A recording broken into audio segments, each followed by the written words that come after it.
Hello everybody, what's up? Cedric and CJ here, CRWC. We'll be reviewing Ring of Honor that happened Thursday that we know of anyway. And yeah, I'm not digging how they're doing Ring of Honor, and it's not what you think. Right now, I would say the past 3 shows have been a little bit better, a little more streamlined, kind of. And for those that want to know, that are looking at the screen and whatnot, yeah, that's Final Fantasy 11. I've got that up so I can see if they're trying to kill me and whatnot. Just farming stuff. So we're gonna go through this. You know, I would say overall, I would give this show a C or C plus. What would you give it, Cedra? I can give you a better indication of whether I would give the show after we go over, because I don't remember the matches right now. I'm gonna need you to remind me. How are we gonna do this if you don't remember the matches? When you start telling me what it was, it'll trigger it. Oh, so I have dominion over your memory. Yes. It's the way it needs to be. So when I forget something, it's your fault. No. When you remember something, it's my fault. No. If you don't remember, well, I don't know what's wrong with you then. No, if you got dominion, you just got issues. Then if I forget, it's on you. Carry on. No, that ain't how this works. Mm-hmm. You want dominion? You can have it. Yeah, I have dominion where I need it. No, you can't have a little half-ass dominion. Either you have a complete dominion. This is a half-ass world. I can half-ass whatever ass I want to half-ass. At all. I don't. No, ain't no whole ass here. And I keep the left cheek. That's how that works. So the first is up. It's not a match, but it's Billy Starkz is in the back, and she's upset with Lexi, and she's not upset with Lexi. Not she's when I say with, because she's next to her. Oh, okay. My bad. They're upset in the same vicinity. Yeah, and she's angry that Athena was attacked by Nyla Rose on her day off. I don't know why, but I wish Nyla would change that last name from Rose to something else. Cause it's in my head, I keep thinking Nylon Rose. Okay. It's just like that. Like if I try to dial, like if I want to put in my phone number, I'm thinking like letters, not numbers. If I'm putting in a password of letters, I'm hitting numbers in my head. And it's just been like that. Like if I want to put like ROH, I might be like 7614. Okay. It's weird. But yeah, she's upset. So Starkz, she wants to fight Nyla Rose, but Lexi prevents her. She's like, no, you got to focus on this other stuff. And I think Billy Starkz was in a warm-up suit because she was dressed in black. And it looked pretty cool. Yeah. I was like, I like this outfit. Maybe she can wrestle in this. So, speaking of Nyla Rose, the native beast, or should it be the indigenous beast? But the native beast, she comes out and she's going to wrestle Erica Lee. Erica, Leigh, as he just spelled it to me as it was written on the screen. So Rose, she won with a high-angle dragon bomb that she calls the Beast Bomb, which is a nice name. Erica, I had to write this down. Erica had good body language, but got hung up on an attempt to be thrown in the ring. I found that a little odd. You can't be but so new that you don't know how to get thrown into the ring. She probably hurt her thigh on it. Nyla had to play with the fans, basically on the mistake. She had fun with it. Nyla Rose I'm liking this babyface version of her. Is she really a babyface? Yeah, she's a babyface. She's kind of catering and playing with the fans, but she could turn it on at any given moment. So she doesn't take herself out of being a monster. So I like that. Erica had great facial expressions for nearly everything and made Nyla look really good. So I like Erica Lee. I want to see more of her. Her body is straight as an arrow. Good grief, man. I'll say she got legs that go all the way up and is not what you think. So more like a back that goes all the way down. trying to be nice. All right. So, and at the end of this, I got a question for everybody. Okay, I'm serious. I got a straight up serious question for everybody. So we'll see how it goes, because I've done this before. I don't get any answers.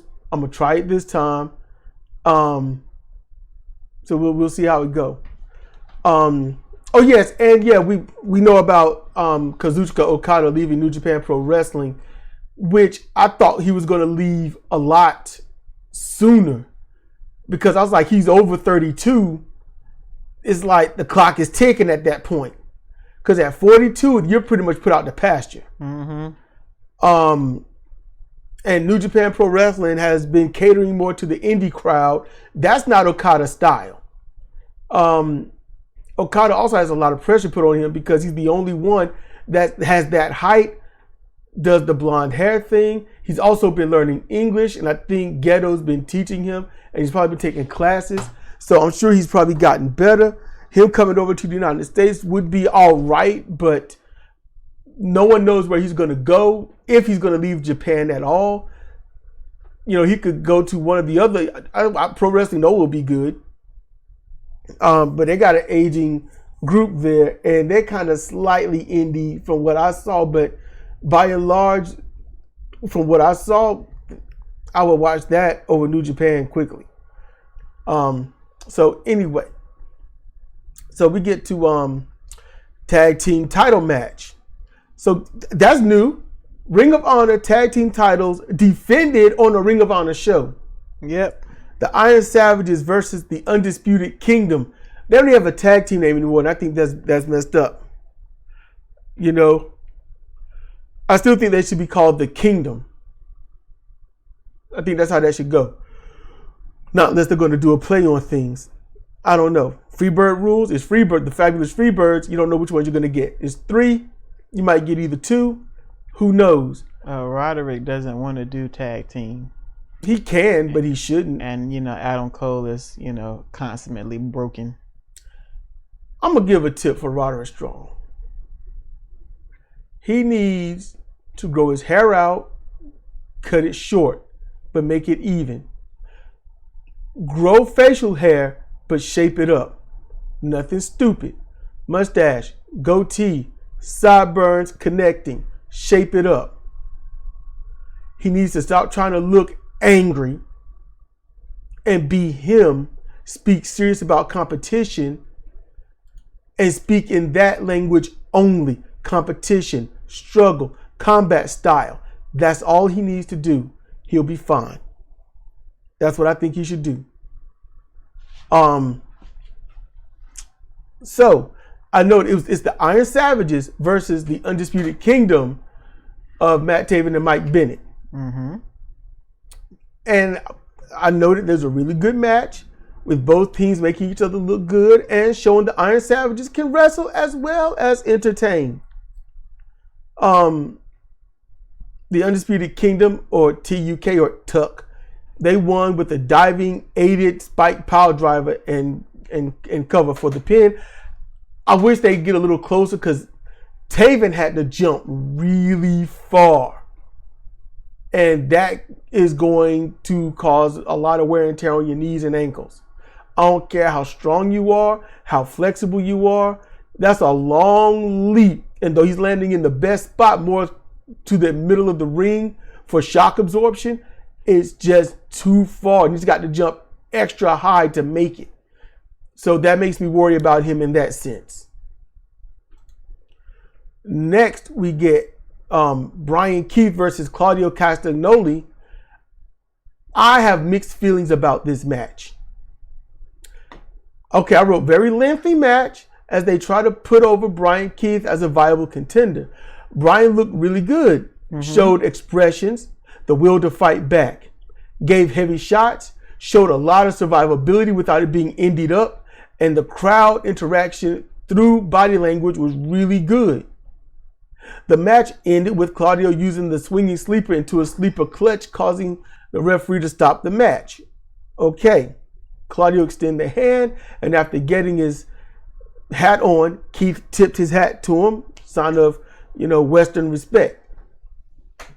Are you dozing over there? Nope, I'm listening.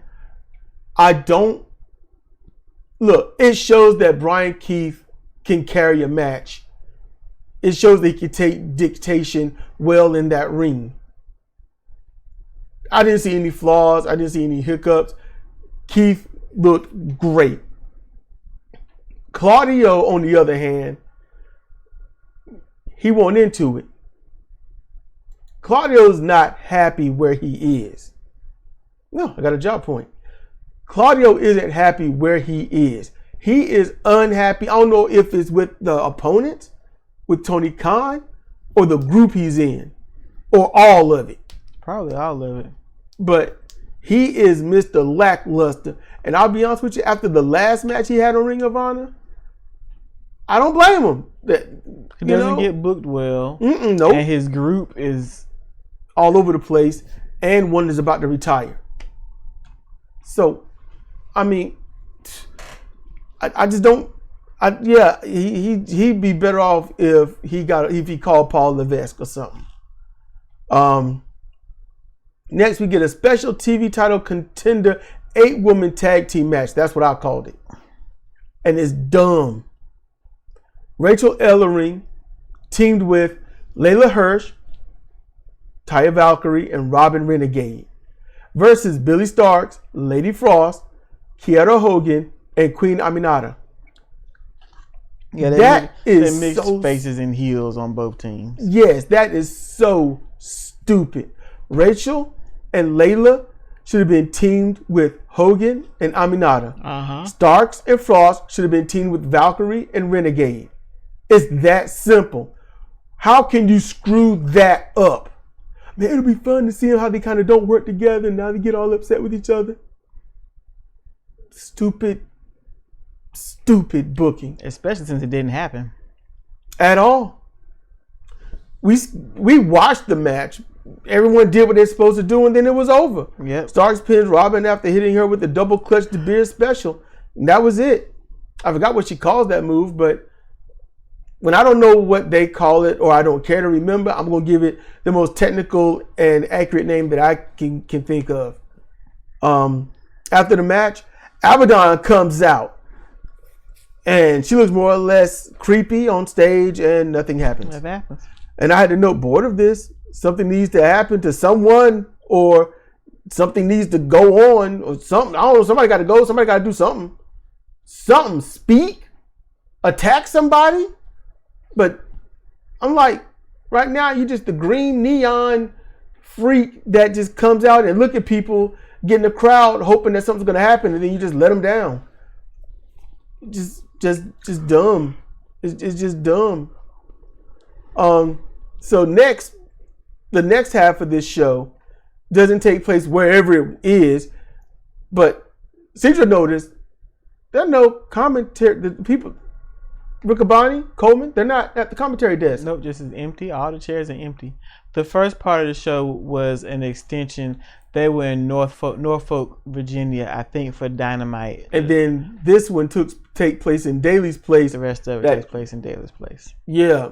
So I don't know why it would say on the site that we go to called is live. No, it ain't. No, it ain't. So all of it's pre-recorded and spliced together.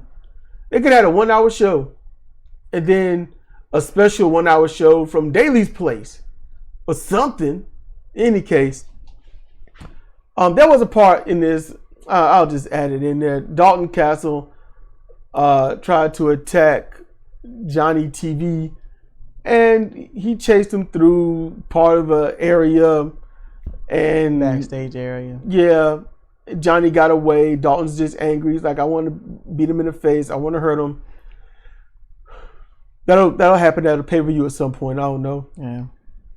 Now next, all this takes place at Daly's place. So this next part is tag team Daly's place. The Butcher and the Blade versus Top Flight. Weren't interested. I mean, I'll throw out some pointers though. But Top Flight, they won with the frog splash from Dante Martin.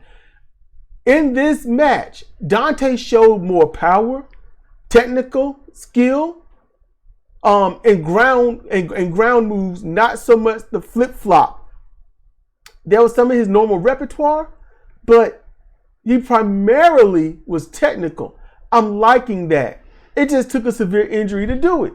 Yeah, so severe injury that it was possible that he could not come back from. You know, when your feet flip the other way. Yeah, when your foot does a 180. Yep. I know how that is. Except his foot actually did a 360. Mine did a 180. But you know, but I like Dante's growing persona in that ring. Not character, no. A wrestler does have two personas. That attitude they present to you through speech, promos, and whatnot, and then who they are in that ring, their move set, their physical style in that ring. That's what I'm enjoying. I want to see if he keeps evolving. I don't want him to go back to where he was when we first saw him. I want him to get better. That's what I want. So next, also from Daily's Place, is Serpentico versus Mark Briscoe. It was a good match. Yeah. Competitive, fun, not overly competitive. Went just long enough. Mark won with the J Driller and pin. He helped his opponent recover and showed him some love, and they left together. So it was all good. Backstage, Nyla Rose talks to Lexi and deems herself as the new Minion Overlord. Nyla cut a great promo, a fun promo. Respect my authority. Yeah, she did that. It's the best we've ever heard her speak. Yep, made me believe everything she said. You know, what about you? Mm-hmm. It was reminiscent when she was messing with Jade when she stole Jade's belt, but even more so. Yeah, it was like leagues above, fully developed. Nyla is hijacking the minions. Mm-hmm. She took them. She walked off. And she walked off with Lexi to go to play some mini golf. Yep, Billy won't there. So next, we get Dream Girl Ellie, which I kind of actually like that name. Dream Girl Ellie. It should be Ellie, the Dream Girl Ellie something, or Ellie, the Dream Girl something. But Dream Girl Ellie is still good. DGE versus Diamante. Oh, she's the one with the back that goes all the way down. Yeah, my bad. We mistook the wrong one. Yeah, Dream Girl Ellie. Good grief. Yeah. Yeah, she's got the legs to go all the way up. Sorry, Lee. Sorry. But this match, it was just a beat down, and Diamante won with the inverted rolling net breaker for the pin. And my note was, I love her viciousness. Mm-hmm. But I do want to see more of Dream Girl Ellie, though. You won't. I know, but I want to see more. I like the gear, and with more matches, show her improve, show her get a little better, maybe put her as a upstart contender, opening match stuff only, see how, that's what I want to see. Then after we've seen her for about 4 months, 6 months, send her ass away.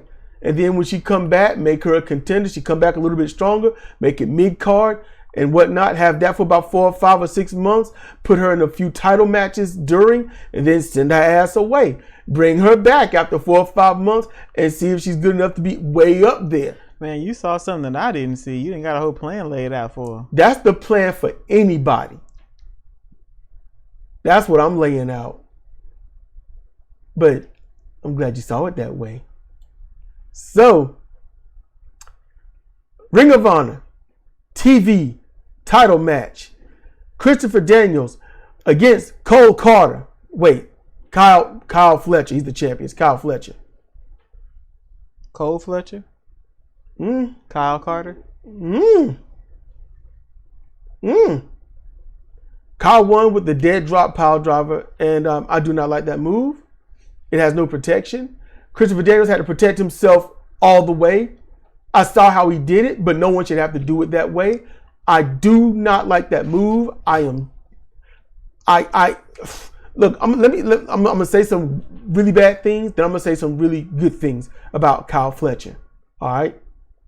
I hate that move. I hate that it's not protected. He pisses me off. And because of that, I want him gone. There are a lot of moves you can copy, steal, or whatnot, but you don't have to do that. You don't have to do that. Don't you have to be a pile driver. It could be a net breaker. It could not be a lariat, but some kind of a different type of choke. You know, you could learn the Darce choke or something like that. There's so many chokes that are not used in wrestling. So many chokes that are not used. But now to say some good things, he's gained weight. He's not doing that stupid flippy floppy. He's getting more technical, get some power going. He's coming up. He's wrestling better. He needs to have some facial expressions instead of I'm just here and going to the next move. But yeah, that's about how I feel about Kyle Fletcher. That looks like Cole Carter from behind and from the side and from the front. You mean from the front too? Really? Yep. Yeah. But I at first I didn't know who he was, and then they had to do the introduction. I was like, oh, okay. I wasn't looking at the screen well. I'm gonna give it that. I wasn't looking at the screen well. I was typing, and I was just like, oh, okay, so Maria's just not out there. And then they introduced him, and I was like, oh, my bad. I just didn't want to say anything. I was like, I'll be looking dumb right there. And nobody looks like Samoa Joe. Nope. Nobody looks like Big Bill or Hobbs. Ricky Starkz. Nobody looks like Athena. No, I mean, I'm just saying, you got to find better than same faces out there, man. So next is our main event of the evening. It is for the AAA Mega Championship. I don't know why you're doing all this. Because it's stupid. Action Andretti versus the son of the Viking, El Hijo de la Vikingo or Del Vikingo. The champion retains with the deep double leg cover floated from a schoolboy scoop takedown. I thought that was really cool looking. It was smooth as butter, but noted. I had to note. We skipped this match, but ending looked amazing. But I did not want to risk seeing them botch their own moves and wait for their opponent to attempt a move of his own. So that was why I skipped. I didn't want to see people standing around waiting for somebody to do something, or someone dropping down, catching themselves or whatnot. So I was like, because that's all I've ever seen when it comes to both of these guys. And Action Andretti has almost killed people twice in the ring. I just don't want to watch it. They got to the end. There was a pin. That's good. But this match should have been a mid-card match. It is not a Ring of Honor title. You know that Vikingo is going to keep the belt because AAA is not going to sanction a title change to AEW. This guy. Mm-hmm. You know, not to Action Andretti. You know, you need to go find his dad, Mario. Okay. But other than that was the show with the usual stupid main event. But other than that, like I said, I give it a C. Maybe a C+ overall. Now, C-. C-? Okay, it's still a C. You know, close to a D for you, close to a B for me. But still far from an A-, which is Ring of Honor used to do just A. That was it. You had to find the matches you didn't like. But here's a question for everybody. All right, here's the question. We're starting to like not really give a damn to watch Collision too much. But if we do watch a wrestling show, most likely we're going to do a review of that wrestling show. I do not want to watch WWE. It's 3 hours. Wait, 7 hours of WWE in a week. And we got other shit to do, man. Yeah, we got a life. This is part of it. And, you know, this is part of it, but not it. I hope you can understand that. What shows would you want us to watch? You know, we'll find something, whatever you like, whatever wrestling show you want us to watch, we'll look at it through the week. So the new show starting tomorrow of whatever you suggest to us, we'll give it a watch. So it doesn't matter if, you know, it's got to be pro wrestling. It doesn't matter if it's Stardom or I think it's now called TNA again, not just Impact. That's what Zemo told us. Yeah. Plus, I already know they was going back to it. I didn't know how official it was. And then when Zemo said it, I was like, well, that's real official now. So, you know, even if it's New Japan, Pro Wrestling Noah, if we can find it, anything, let us know what show you want us to watch. Put it down there in the comment section. And from tomorrow until Sunday, we'll try to find the shows that are presented this week. That's what we're going to do. So you let us know what you would like us to review, and we'll watch it. So with that said, this has been Cedric Castillo for CRFP Commentary, reviewing Ring of Honor Wrestling. And with that, y'all be good, be chill, be safe, and we'll see you next time.